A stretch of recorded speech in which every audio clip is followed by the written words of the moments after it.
kanske någon minut sen, men nu är jag här.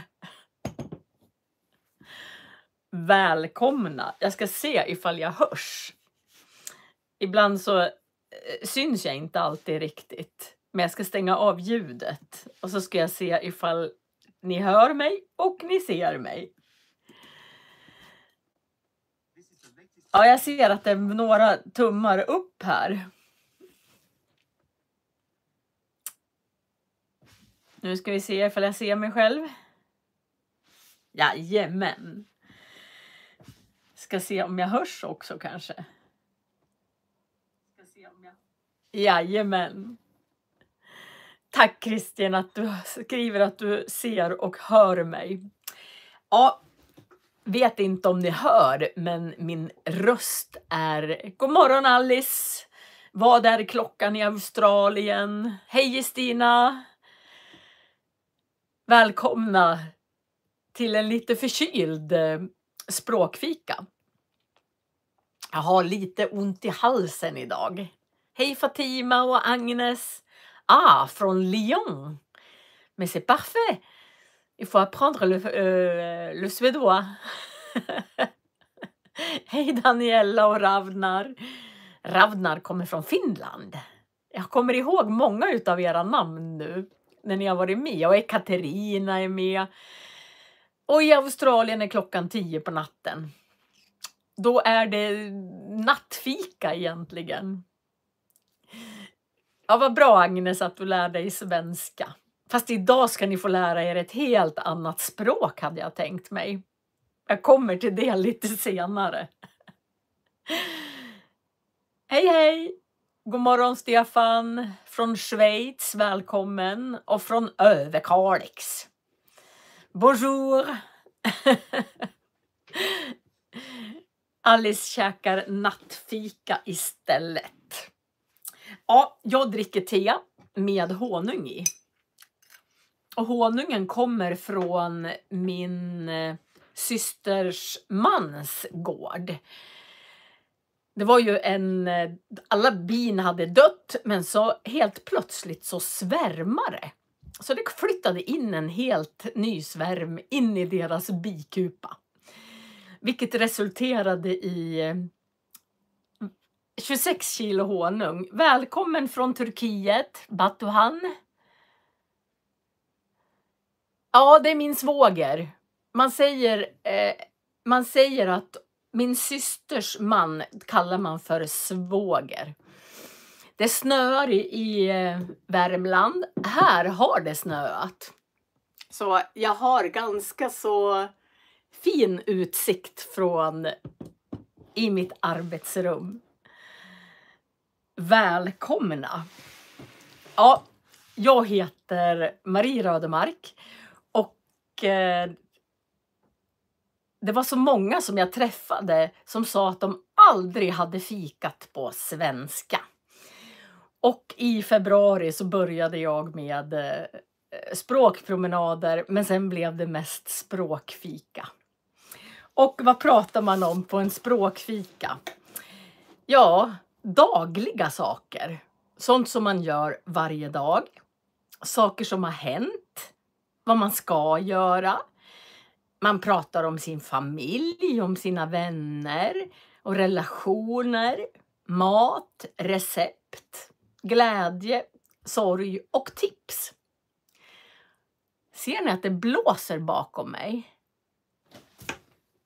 Och jösses! Titta här på... Det börjar blåsa ganska rejält här. Det är gul varning idag. Men jag har inte sett att det måste börja blåsa precis nu. Så det kommer nog bli lite storm här bakom. Tur att jag är inne. Och Linköping. Ja, man pratar om väldigt många olika saker och jag tycker det är fantastiskt att ni tycker om att lyssna på mig. Idag ska jag inte bara prata fika, jag ska prata lite som en lärare också. Och ni ska få lära er en speciell typ av nu ska vi se, Ödemis ligger på kusten av Turkiet. God morgon Vladimir, välkommen. Ja, jag börjar bli förkyld. Jag tror faktiskt inte att jag kan jobba imorgon. För jag är täppt i näsan, jag är tung i huvudet. Och sen så är jag, ögonen känns så här svåra att öppna nästan. Och lite kladdiga kanske. Så vi får se om jag kan jobba imorgon.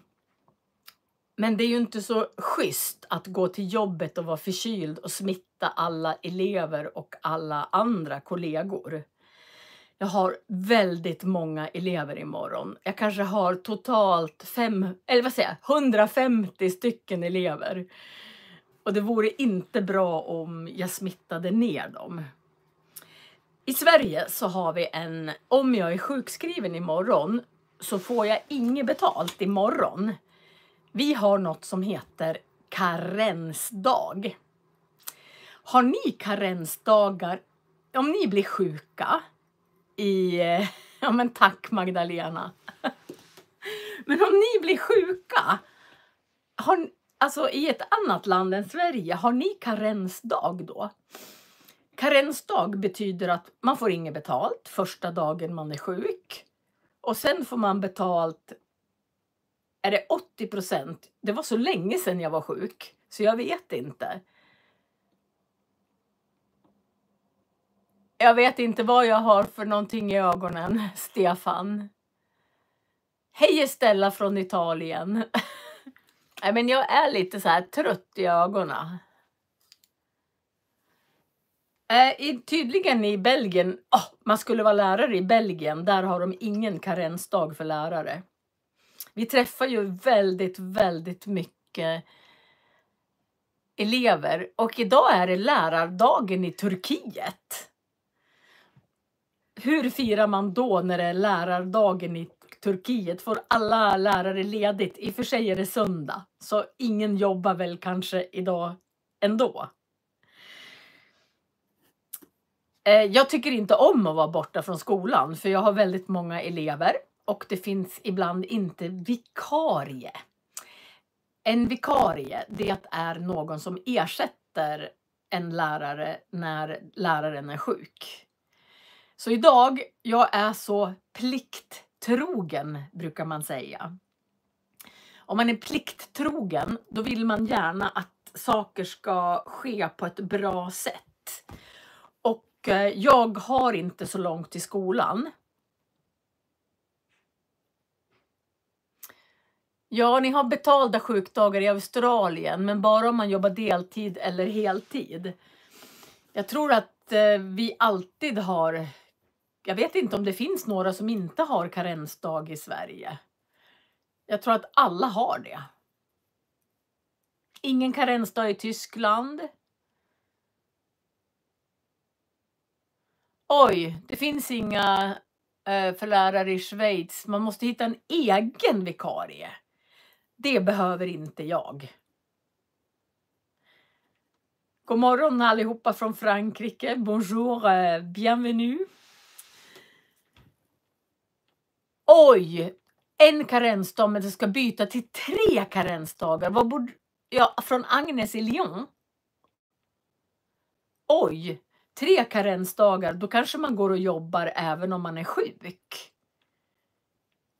Det är ju nackdelen om man förlorar mycket pengar. Och Ravnar har aldrig hört ordet vikarie. Ja, vi ska anställa 2 stycken heltidsvikarier. Viktor frågar om bonjour betyder någonting annat än god morgon. Ja, man säger bonjour ända fram till klockan 6. Sen säger man bonsoir. I Norge finns det ingen karensdag. Nej, man förlorar pengar. Och då kanske vissa går till jobbet i alla fall.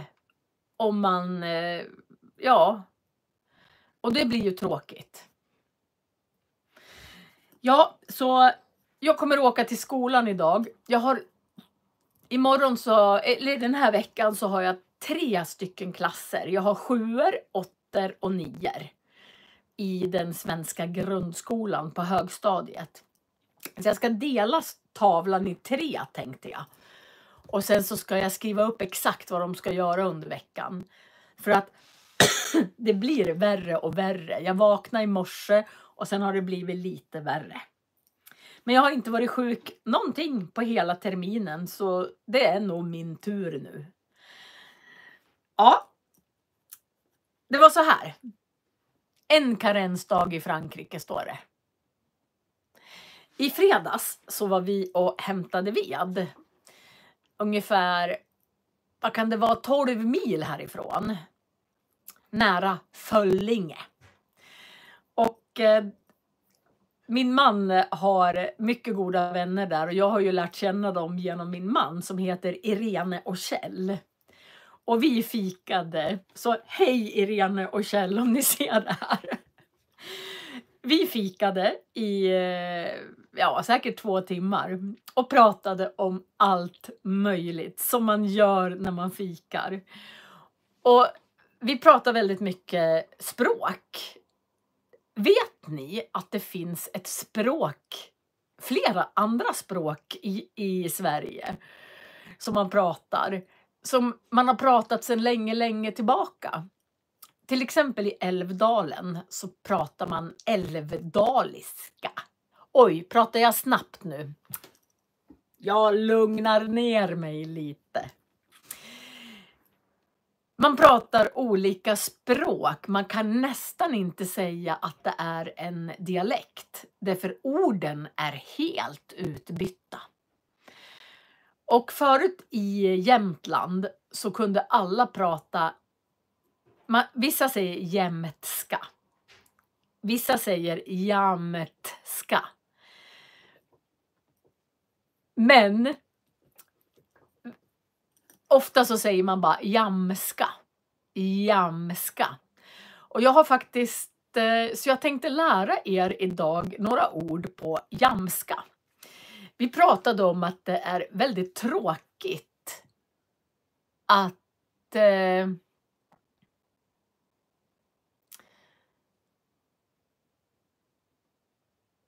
ja, hej, välkomna alla som kom in. Jag försökte sitta och läsa vad ni skriver. Ni andra kan ju läsa i chatten, så det är ju jättebra. Men ni som kommer från andra länder, har ni också specialdialekter i ert land? Eller nästan som eget språk? Som är så olikt så att ibland förstår man inte. Jag har skrivit upp några ord här. Idag är jag lärare. Okej. Vissa ord har jag helt bytt ut mot svenskan. Till exempel så säger jag nästan aldrig bråttom längre. Utan jag säger fjord. Här har ni ordet för bråttom på jamska. Fjord. Ja, och vad är det här för ord? Storsa. Det betyder tjej eller flicka. Ni har fjord som betyder bråttom. Artut som betyder att då är det riktigt trevligt. Det är riktigt bra. På bussarna i Jämtland så brukar det stå ha en arten dag.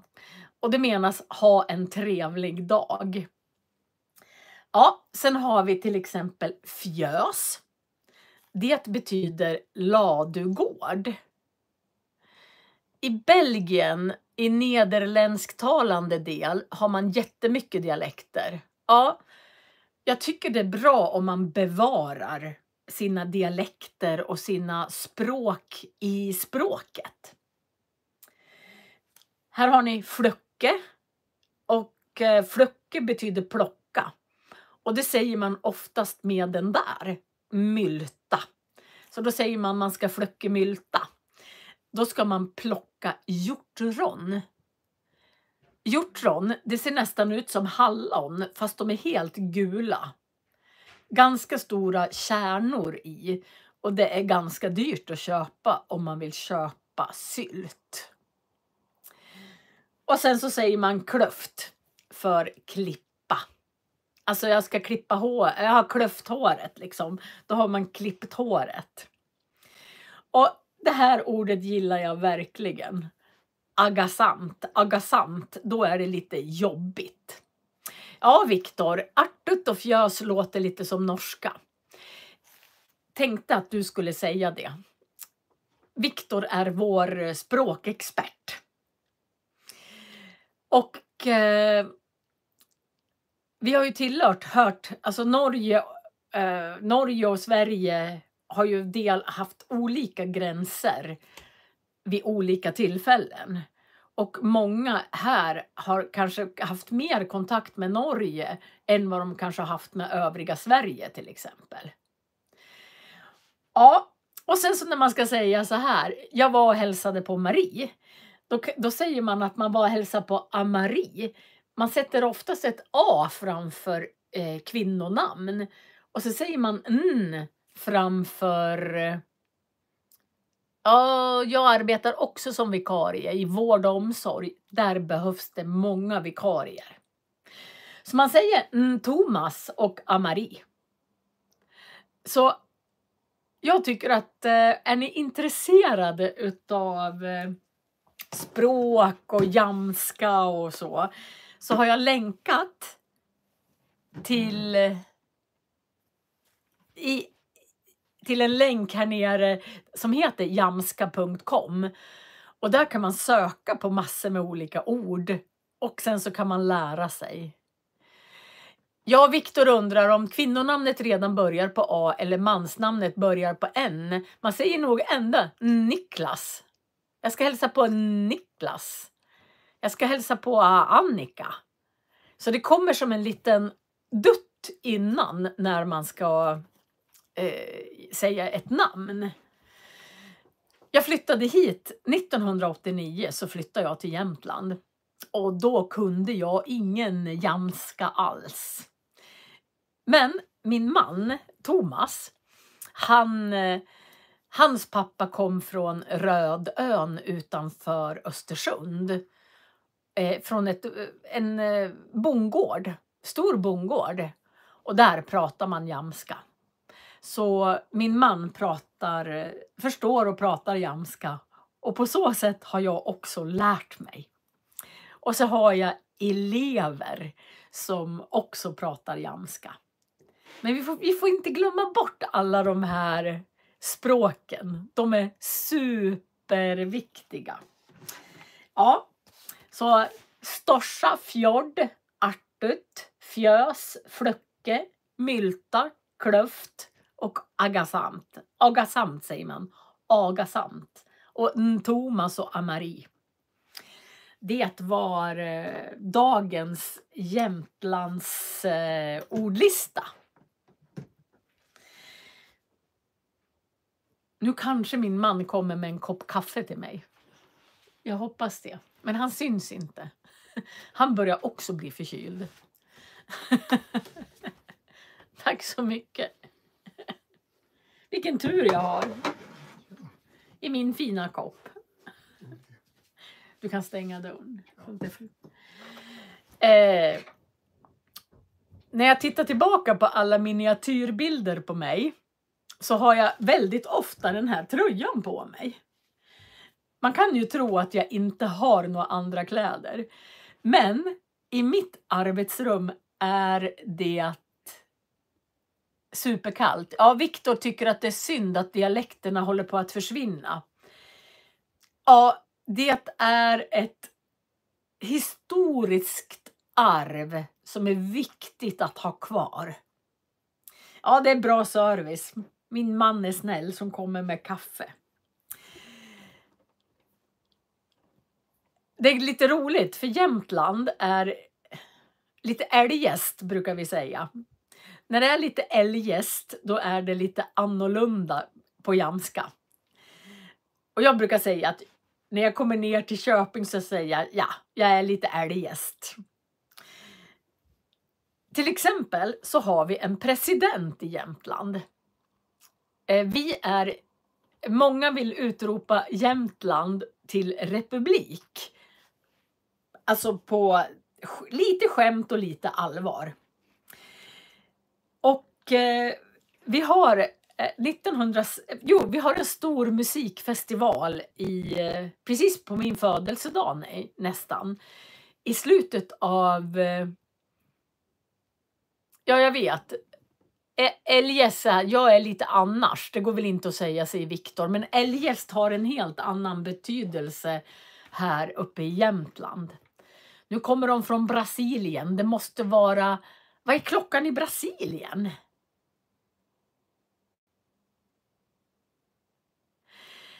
Jag ska försöka hitta, nu frågar de om jag kan svenska dialekter.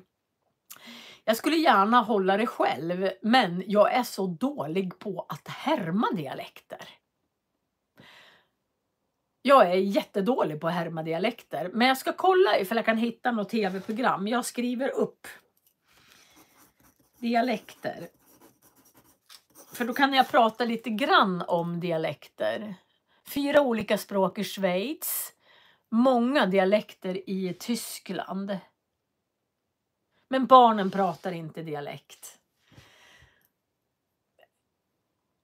Oj, Viktor. Jag ska ta in olika personer från olika delar av Sverige och göra en dialektserie. Välkommen från Ungern och Budapest. Där är det nog inte snö. Nu ser det ut som det inte blåser lika mycket.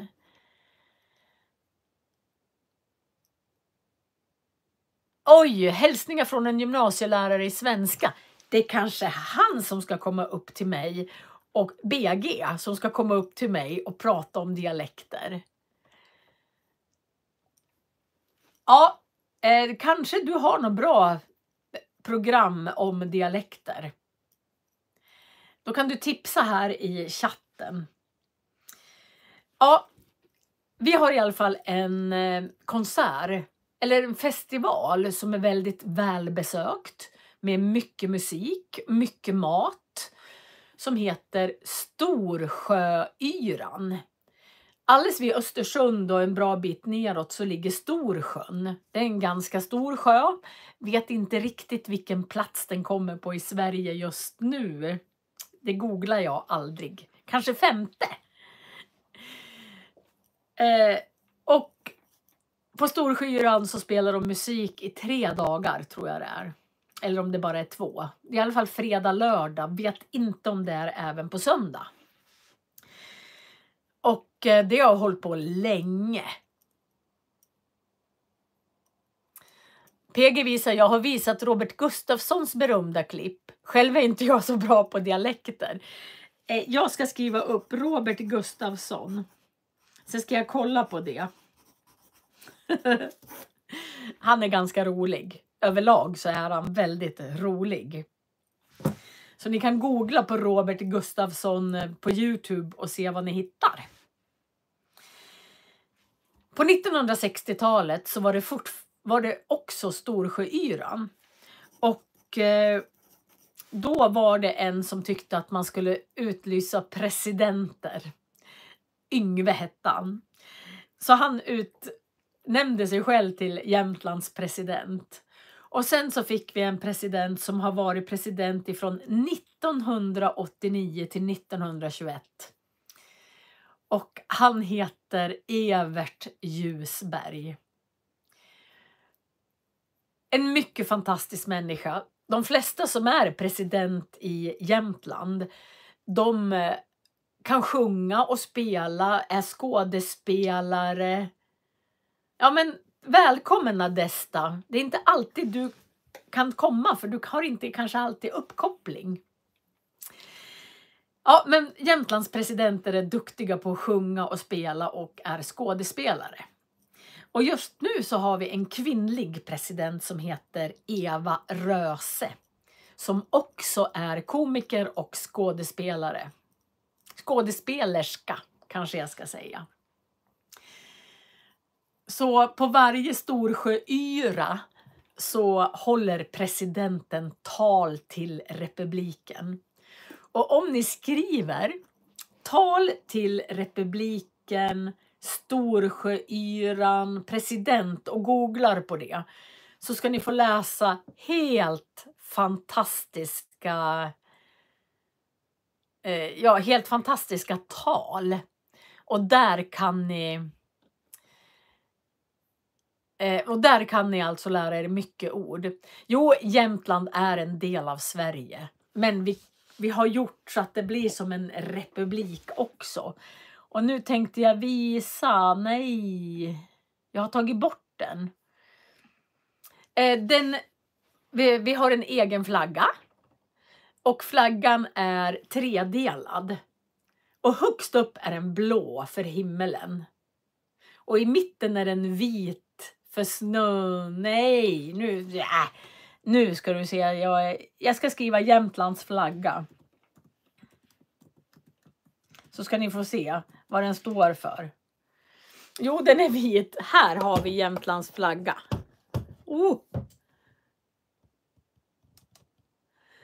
Den är blå för himlen, vit för snön och grön för skogarna.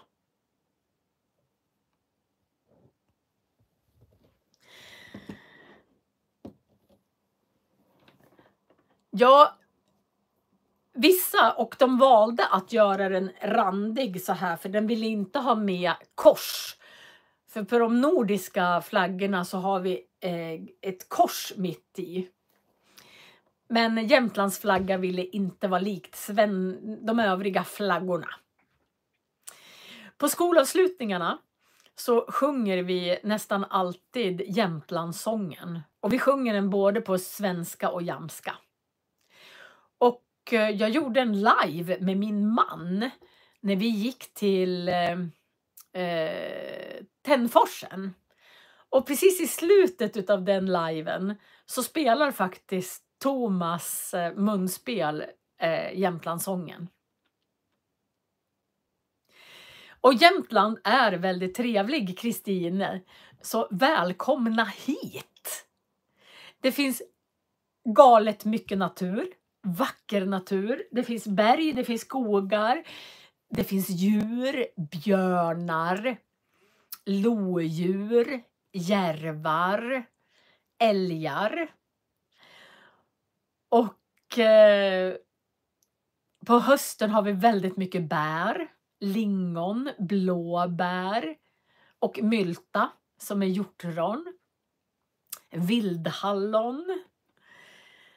Många åker hit och bara för att det är sån fantastisk natur.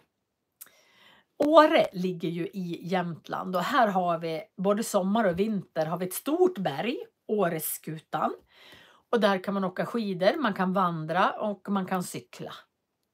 Och man kan hoppa såna här skärmflyg. Så man hoppar ut med en skärm. Man kan vindsurfa på Indalsälven. Man kan paddla kanot. Vi har väldigt mycket här. Fantastisk natur. Så välkomna till Jämtland. Ja, och ni vet att i Skottland så finns det ju en sjö som heter... Alltså den heter nog Loch Ness. Alltså, hej, välkommen Samantha. Och hej från Turkiet, Pilar. Nej, Pilar kom inte från Turkiet. Jag vet inte var Pilar kommer ifrån. Alltså vi har Loch Ness och djuret i Skottland är ju... Vart ska man åka? Vilka städer? Ja, man kan ju åka till Östersund är väl största staden i Jämtland. Och sen så har vi ju Åre som är en skidort. Men det finns många andra ställen runt om som är fantastiska att åka till. Jag ska se för jag kan hitta en karta sen som jag kan visa en annan gång över Jämtland och vart man kan åka. Jag skriver upp här vad jag lovar.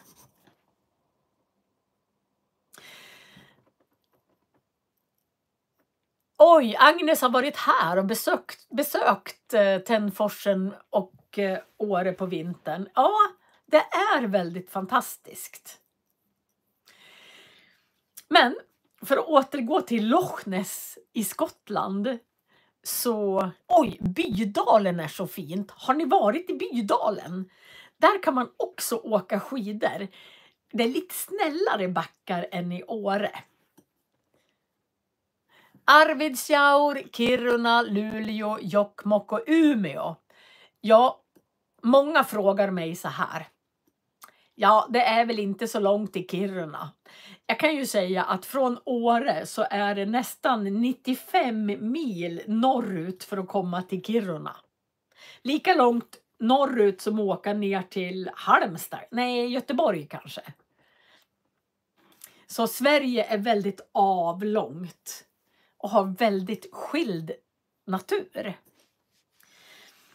Jag återkommer till Loch Ness och djuret. I Skottland så finns det ju en sjö som heter Loch Ness där det finns ett odjur som är väldigt känt.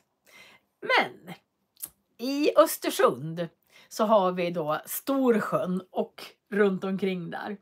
Och vi har faktiskt Storsjöodjuret. Och den heter Birger. Och det är ganska gulligt i Östersund. Därför att man ställer ju oftast såna här betonggrejer för att man inte ska kunna åka på gågator och för att stoppa. Men i Östersund då gör de Birger-statyer istället. Jag ska skriva Birger-staty Östersund. Ska jag se. I 2 decennier står det att man har haft såna här Birger. Och de är ganska söta. Jag ska visa hur de ser ut. Där har ni en typisk Birger. Storsjöodjuret Birger som inte ser så hemskt ut. Utan han är ju ganska söt. Ser ni? Där har vi Birger.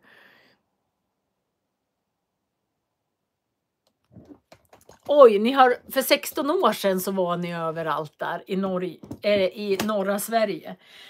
Men det står Birger-statyer med olika teman i hela Östersund.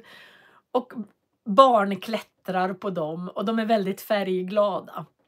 Och runt hela Storsjön så finns det utkiksplatser. Och då står det att det är Storsjöodjur utkiksplatser för att man ska kunna stå där och titta och se ifall Storsjöodjuret kommer. Jag vet inte, vad tror ni? Finns ett Storsjöodjur eller ej? Min son, vad var det? Jo, det var vecka 43. Precis innan vårat höstlov. Då i Kalle Anka, alltså Kalle Anka-tidningen, så var de i Östersund. Och då spanar de i den Kalle Anka-tidningen efter Storsjöodjuret. Och min son, han som är 29, försökte få tag på den Kalle Anka-tidningen i Östersund. Men det var helt omöjligt. De hade beställt extra Kalle Anka-tidningar men allt var slutsålt. Så då ringde jag min lilla syster i Köping. Så hon köpte 2 Kalle Anka-tidningar med tema Östersund och Storsjöodjuret. Man kan lära sig väldigt mycket om man läser Kalle Anka. Vad heter Kalle Anka på era språk? Vad kan Kalle Anka heta på era språk? Han heter ju Donald Duck på engelska. Och Kalle Anka på svenska. Jag har för mig han heter något helt annat på norska. Är det ingen som är här från Norge? När jag var liten så läste jag väldigt mycket Kalle Anka. Och då lärde jag ju mig jättemycket om historiska saker, om andra städer och så. Han heter Paperino i Italien. Och heter han Donald Duck även på tyska? Och på norska? Anders And på danska. Och Donald Duck i Belgien. Just ja, det var Anders And som jag tänkte på. Kalle Anka i Sverige och Anders And i Danmark. Så var det. Ja, de heter ganska mycket olika. Jag läste ju... Ja, Kalle Anka heter han på svenska. Kalle Anka.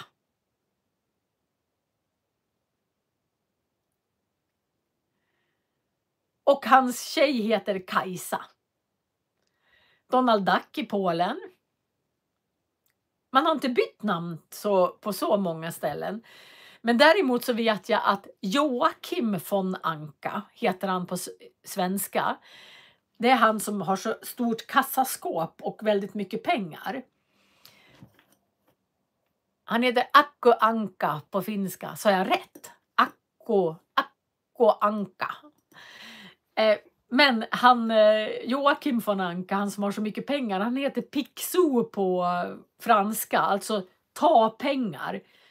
Piqué, då kan man stjäla, och sou är pengar. Och jag läste ju Harry Potter på franska. K ska vara kortare, Akko.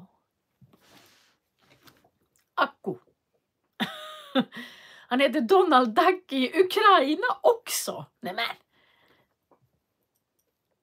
Ja. Ja, det var lite om... Ja, Picsou. Ja, det var ganska nära. När jag läste till svensklärare, då var vi tvungna att läsa lite finska, lite norska, lite isländska och lite danska. Och...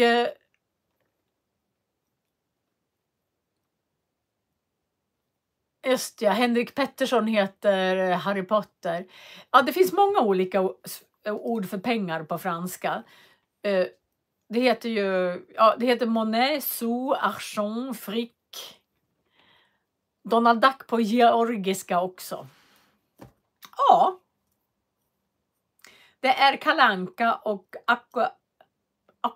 Akko Anka och Anders And som är lite annorlunda. Ja. Vad har jag på min lista? Jag har ju alltid lite grann vad jag ska prata om.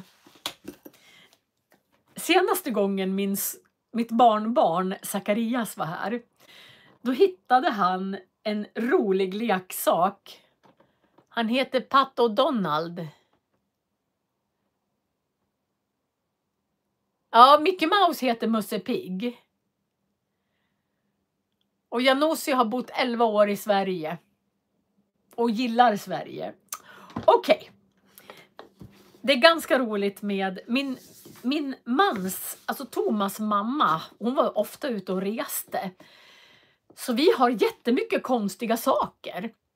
Till exempel i vårt vardagsrum. Hon var i Sydamerika.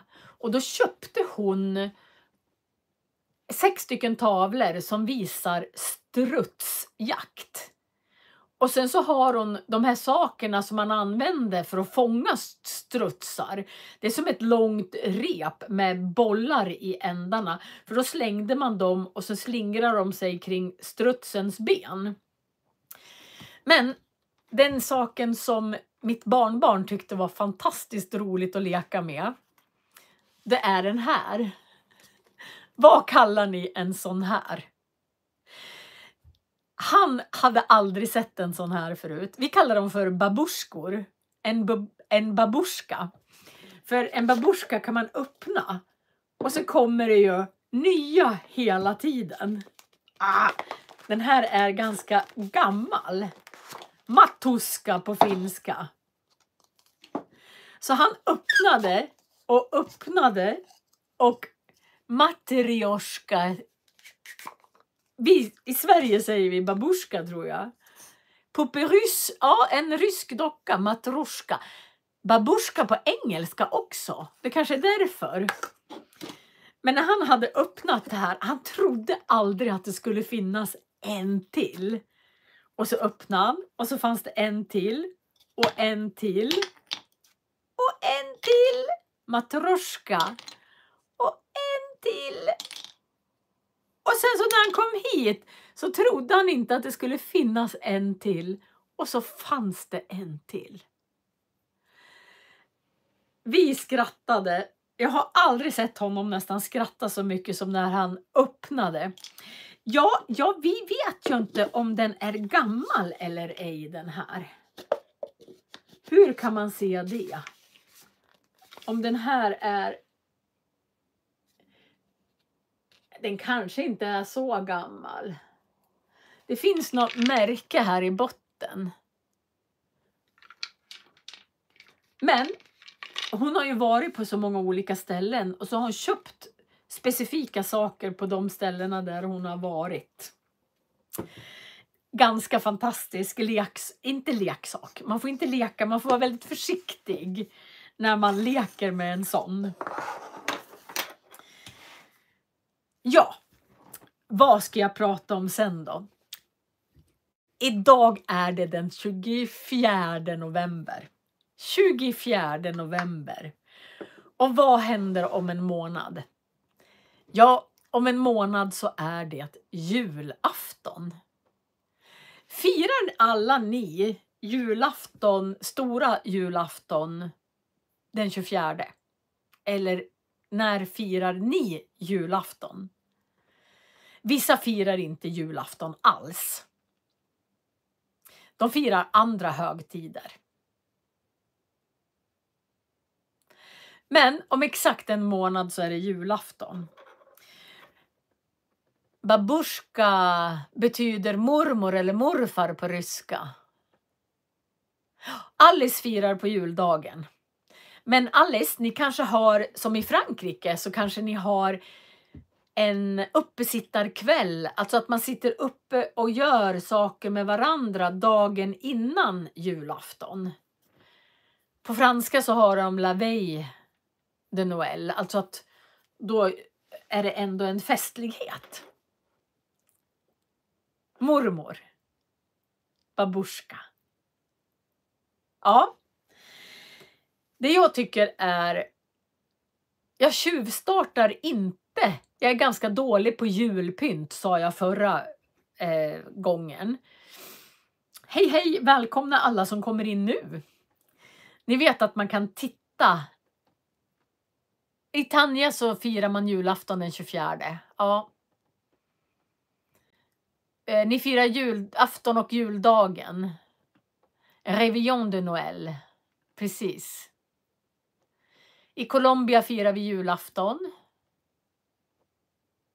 Ja.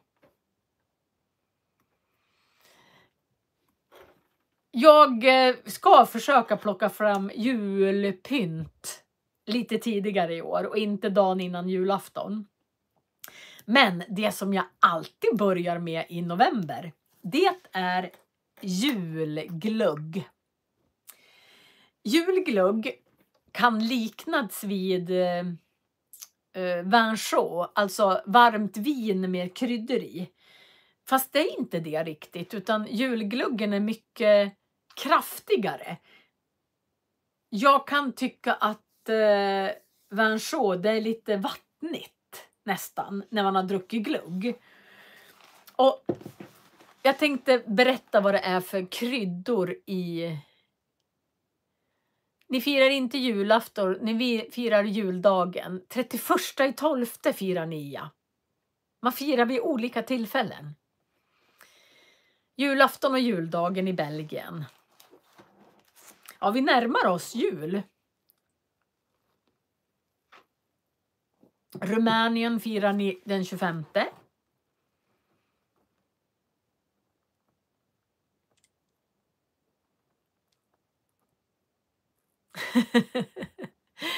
Viktor säger att vin på franska låter likadant som 20. Ja, det är mycket på franska som låter likadant. Så vin kan betyda 20 eller så kan det betyda vin. Så vill man ha 20 vin så säger man kanske vin. Ja, det jag gillar att tjuvstarta med är i alla fall glögg. Det finns alkoholfri glögg. Och så finns det att det är som saftglögg. Och så finns det glögg som man köper på Systembolaget. Alla ni som inte bor i Sverige, man kan bara köpa alkohol på Systembolaget. Oj, om du vill flytta tillbaka, hur kan du få jobb och lägenhet i Sverige?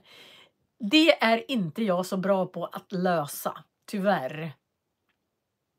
Man kanske kan söka jobb på Arbetsförmedlingen eller på LinkedIn. Vet ej.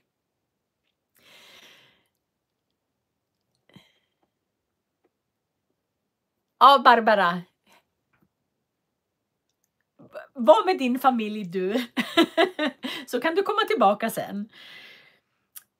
När man ska krydda, alltså man kryddar vin så att det blir glögg. Då har man i kanel, kanelstänger. Det heter en kanelstång, flera kanelstänger. Nejlikor, hela nejlikor, inte pulvret, alltså att de är malda. Torkad ingefära, kardemummakärnor, pomeransskal och russin. Det är typiska julkryddor. Och så kan man göra vin utav det. Men om man bor i Sverige så kan man köpa glögg på Systembolaget. I Sverige så har vi alkoholmonopol kan man säga. Man kan bara köpa vin och sprit på Systembolaget och inte i mataffärer. Man kan köpa öl i mataffärer som är 3,5% säger man. En 3,5. I övrigt så får man köpa alkohol på Systembolaget. Och vi har 20 års åldersgräns för att köpa alkohol på Systembolaget. Men när man är 18 år får man köpa öl och drinkar på restauranger och pubbar.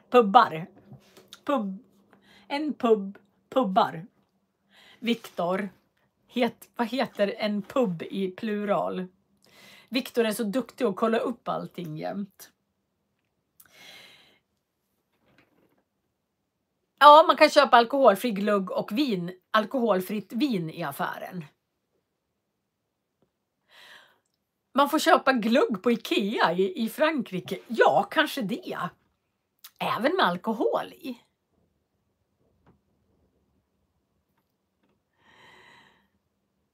Franska språket låter fint, men jag kan inte uttala det. Vet ni att jag har en fransk kanal också? Om ni skriver in på YouTube Marie Rödemark franska så kommer det till min franska kanal. Jag tror jag har 200 filmer där också. Så vill ni lära er franska så ni mycket... nu svarar Viktor. Det heter pubbar i plural. Tack Viktor. Om ni vill lära er franska så har jag en fransk kanal också. Ni är mycket välkomna dit. Ja, vad gör... Jaha, du kan bara uttala franska om du läser. Jag förstår. I Schweiz kan man köpa alkohol överallt. Ikea säljer också alkohol. Man kan få köpa i Belgien överallt, men det är samma åldersgräns som i Sverige. Ja. Och ni kan köpa glögg på Ikea. Det är ju bra. Jag har faktiskt aldrig varit... Jo, jag har varit i Norge på Ikea.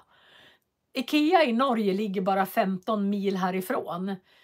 Och i Sverige måste jag åka ända till Sundsvall och det ligger 30 mil. Men nu fick jag veta någonting. När jag var och fikade hemma hos Kjell och Irene. I Estonia kan man köpa överallt. I Colombia så samlas man och dansar och dricker alkohol och äter god mat. Och älskar julen. Gör i Rumänien. Nu hinner jag inte med att läsa. Ska jag se om jag kan läsa i efterhand. Ja, jag har faktiskt varit i Rumänien. Jag var vid Svarta havet på en Precis när gränserna hade öppnat så var jag där och skulle sola. Men det var sån storm då så att planet kunde knappt landa. Men vi hade väldigt trevligt. När Viktor ska uttala något på vilket språk som helst så gör han det perfekt. Ja, jag tränar också. När jag lär mig ett språk så försöker jag att fokusera på uttalet. Många av er som ska prata, om man tränar på att härma någon och säger exakt likadant och sen övar man på de orden tills det känns bra i munnen, då blir alla andra ord mycket lättare att lära sig. Så jag tycker att man ska verkligen jobba uttalsmässigt. Jag skulle lära mig, ja det sa jag förut, att nu kommer jag antagligen säga fel bara för det. Om det är någon som pratar arabiska här så skulle jag säga wahed. Alltså ett. Och jag fick inte till det där H-et först. Och så skulle jag säga 4. Arba. Då fick jag inte till det där A-et. Och så skulle jag säga eid. Och då fick jag inte till det där I-et. Så jag tror att det är viktigt att man övar på just de ljuden som är svåra. Och sen så när man behärskar dem, då är det mycket lättare att lära sig väldigt mycket mer av ett språk. Oj, vad pratar ni om? Vi språkfikar här. Välkommen på språkfika. När man är på språkfika så pratar man om allting som man pratar om på fika. Så vi har pratat om förkylning och ved och jamska och Jämtland och Storsjöyran och glugg och dialekter. Ungefär som man gör på en språkfika. Ja, mitt sista ämne för idag, det är knäck. En typisk... Är det kallt hemma hos dig? Nej, det är faktiskt inte så kallt. Oj, nu ska vi se. Jag hör förståelsen blir bättre om man förstår hur man uttalar. Ja. Alla mina elever i franska har alltid ljudprov. Så att det blir som diktamen. De är tvungna att lyssna och skriva på franska. För förstår de när de hör... Så om man förstår när man hör. Vänta. Jag har ett tips för de som vill öva på uttalet med någon. Det finns en app som heter Hello Talk där man kan öva med någon. Det hjälper mig. Hello Talk, den ska jag ladda ner. Jag skriver upp alla era tips också. Det godis som de flesta gör till jul är knäck. Och det är ganska roligt namn. Knäck. Ja, de ser ut så här. Jag ska visa.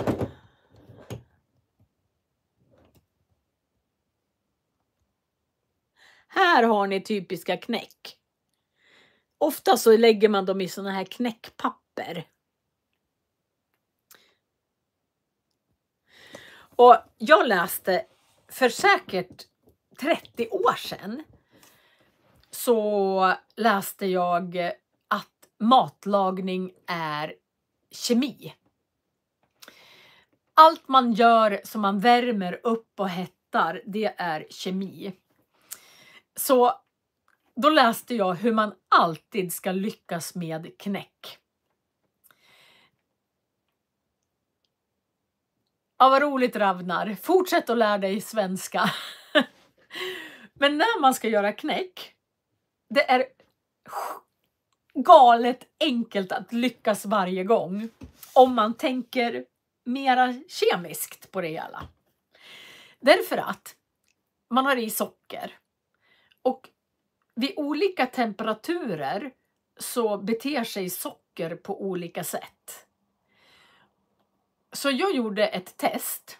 Man ska ha 3 likadana. Så om du har, jag brukar ha 3 deciliter grädde, 3 deciliter sirap, 3 deciliter socker.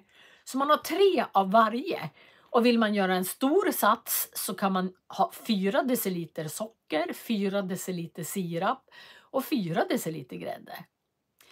Så det ska vara lika utav de 3 delarna. Och sen ska man koka upp långsamt först. För att det kokar lätt över. Man måste liksom koka ihop knäcken. Ju högre temperatur, jag kokar alltid med en temperaturmätare i. Så att jag har en som ligger i.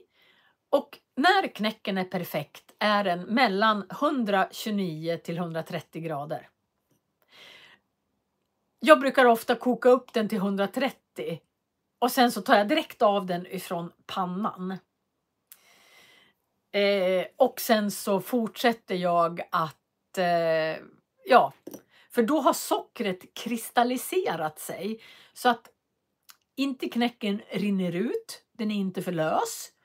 Och den är ganska, alltså den är inte så hård så att den som en klubba. Utan den är lite tuggvänlig fast ändå inte rinnig. Så om ni kokar upp knäcken till 130 grader Celsius så blir den perfekt.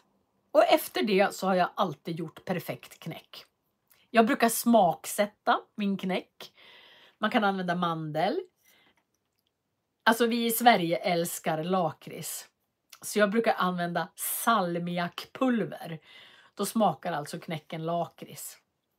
Man kan ha saffran i knäcken också. Men jag har faktiskt gjort en hel film som heter Knäck. Jag har även gjort knäckäpplen i en film. Så det är bara att söka. Marie Rödemark svenska. Och sen så knäck eller knäckäpplen. Och de flesta som gillar inte lakrits. Nej, knäck är inte bra för tänderna.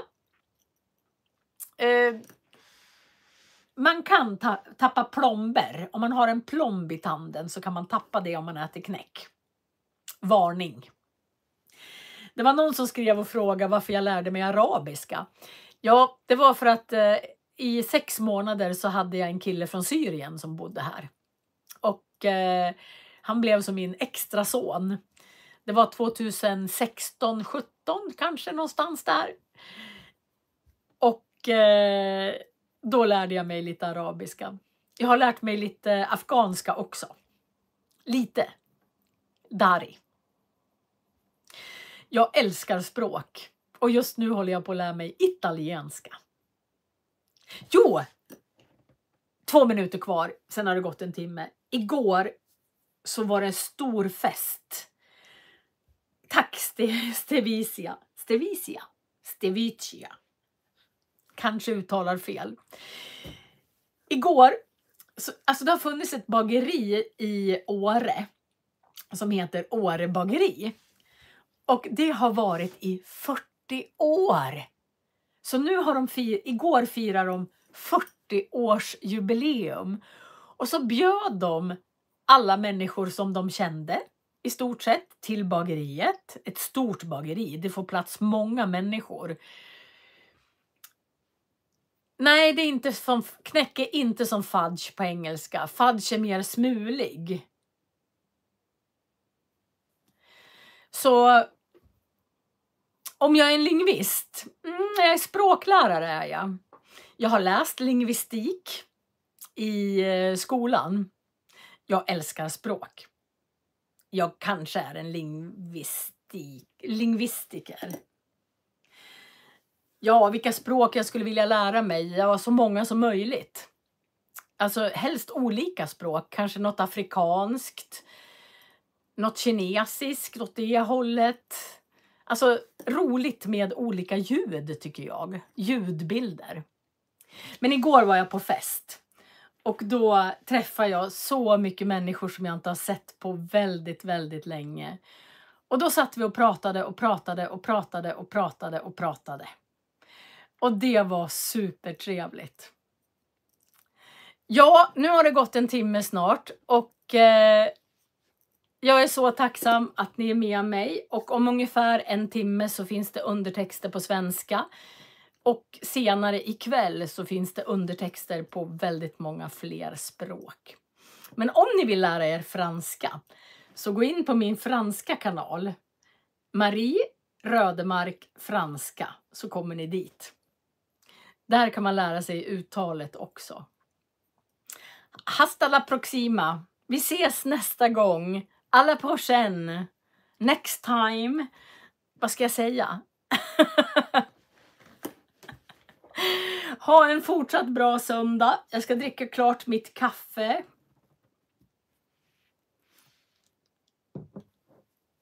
Tack så mycket alla, och Alice, nu får du äntligen gå och lägga dig. Nu är klockan 11 hos dig. Det blir sent om du ska upp och jobba imorgon. Jag ska kurera mig med kaffe. Tack er och Janet och Agnes. Au revoir. Godnatt säger vi till Alice, för där är klockan mycket. Merci beaucoup. Vi ses nästa söndag. Samantha